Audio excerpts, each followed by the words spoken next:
I'm Nathan Scott, and this is Breakdown, a series on game design. So a weird thing about video games is that people aren't actually looking at their character when they're playing most of the time. People look at where they're going instead of where they are. Even though you're usually in the middle of the screen in platformers, the center of attention is on the level itself. That's one of the reasons why most platformers start you on the left side of the screen, to show that you need to be looking forward.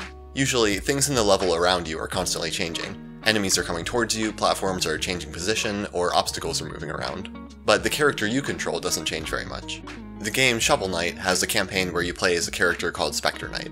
He has an air slash move that lets him dash through certain objects if he's close enough. The designers needed a good way to communicate when you're in range of something you can dash through. They originally only changed his pose to show when you're in range, but playtesters never noticed that his pose was different. So they added a line through objects that are in range also. Playtesters noticed changes in the level around them, but they hardly ever noticed changes to their character. As Shovel Knight, you can buy a fishing rod that lets you get items from fishing in different pits throughout the game. If it has a good item in it, the space where you can fish will start shining. Like with Spectre Knight, they could have changed your character when you walk up to the pit to show that something's different about it. But instead of changing anything about your pose, they changed the area in front of you. It's reflected in the environment rather than through your character. The only time Shovel Knight changes his pose is when you are looking at your character. You can attack enemies by jumping on them and pointing your shovel down. You have to aim where your character is going and land on the enemy, so your focus goes back to your character. Because you're making direct contact with enemies, changing your pose is important because it shows that you're in position to damage them instead of taking damage. That's not something where you can really change the environment and have the same kind of feedback.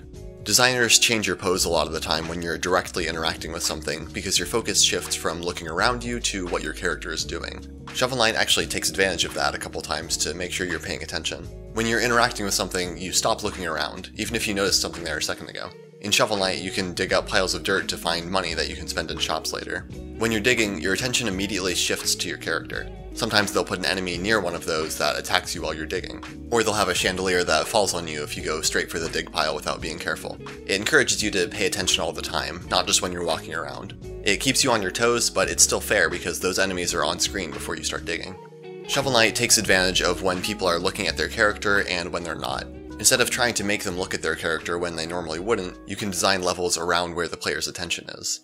Most people probably won't even notice, and it makes things like the air dash and attacking enemies a lot smoother. If you liked this video, don't forget to subscribe, and thanks for watching this episode of Breakdown.